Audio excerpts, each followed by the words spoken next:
Bonjour mesdames, mesdemoiselles et messieurs, aujourd'hui nous allons étudier l'existence et le temps. A. Le temps, dimension de la succession. L'espace et le temps sont les deux dimensions continues, qui structurent notre univers. L'espace est la dimension de l'extension, de l'étendue, des choses qui se situent les unes à côté des autres. Le temps est la dimension de la succession, des choses qui se situent les unes après les autres. Il est complexe de concevoir le temps comme une dimension, du fait de son irréversibilité, chacun est entraîné dans le temps, ne peut pas revenir en arrière. L'hypothèse du voyage dans le temps conduit en effet, presque immanquablement, à des paradoxes temporels. Cette difficulté à concevoir le temps, se traduit par notre tendance à nous le représenter, comme une autre forme d'espace. Nous spatialisons le temps. Henri Bergson critique cette représentation commune du temps qui s'écoule. Lorsque nous l'imaginons, nous voyons une horloge, un sablier, ou encore un point qui suit une ligne droite. Ces représentations nous représentent le temps comme quelque chose d'étendu, quelque chose que nous pourrions parcourir. Au contraire, dit Henri Bergson, c'est dans la durée qu'il faut se représenter la succession des choses. Cette durée est une réunion de la succession d'états différents, et de la continuité entre ces états.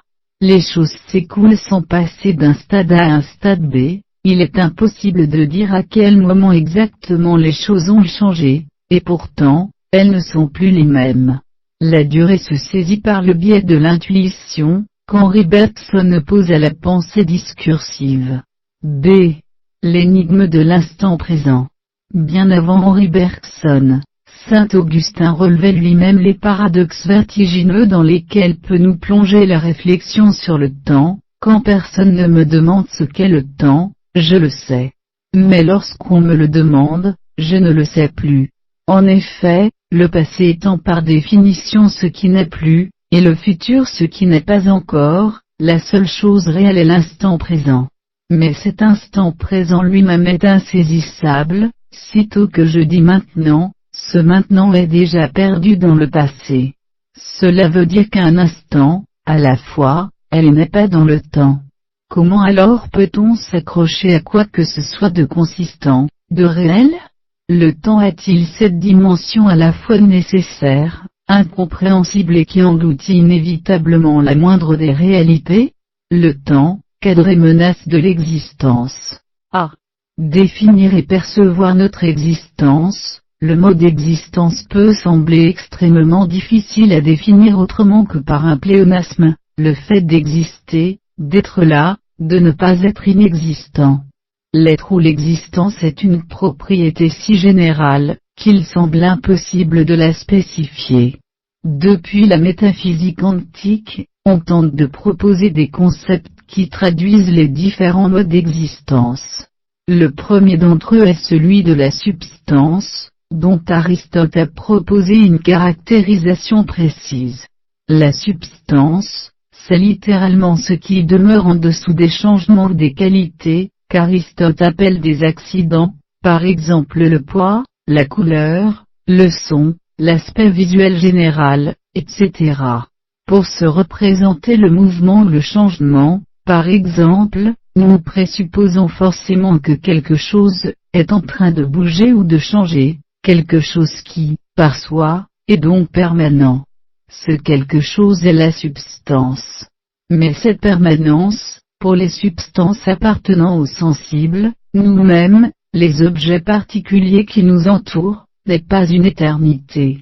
La substance elle-même est vouée à disparaître, comme si l'existence ne tendait qu'à retarder autant que possible, l'avancée inexorable du temps.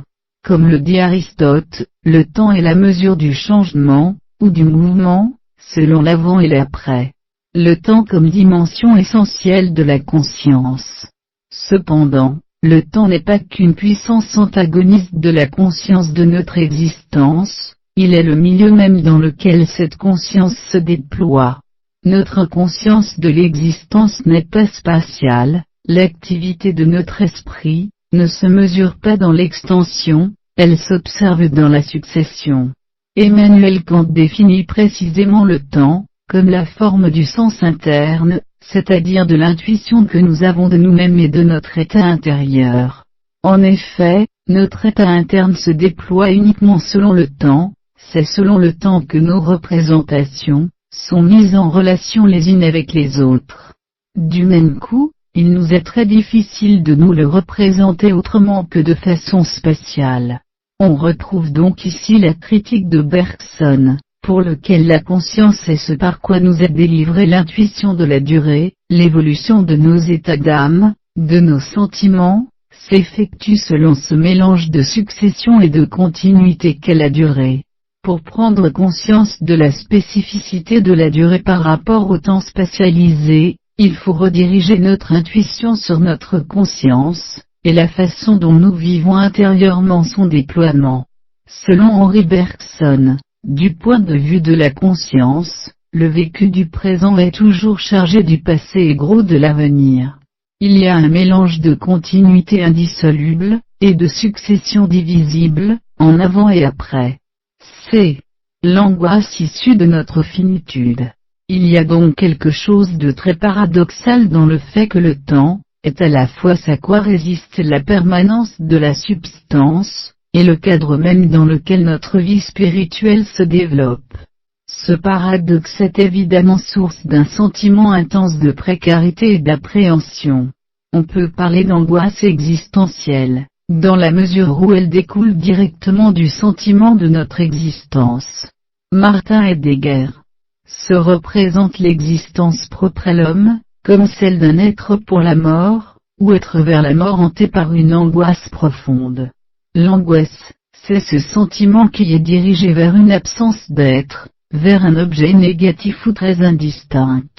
La mort est donc par excellence, l'objet propre à l'angoisse.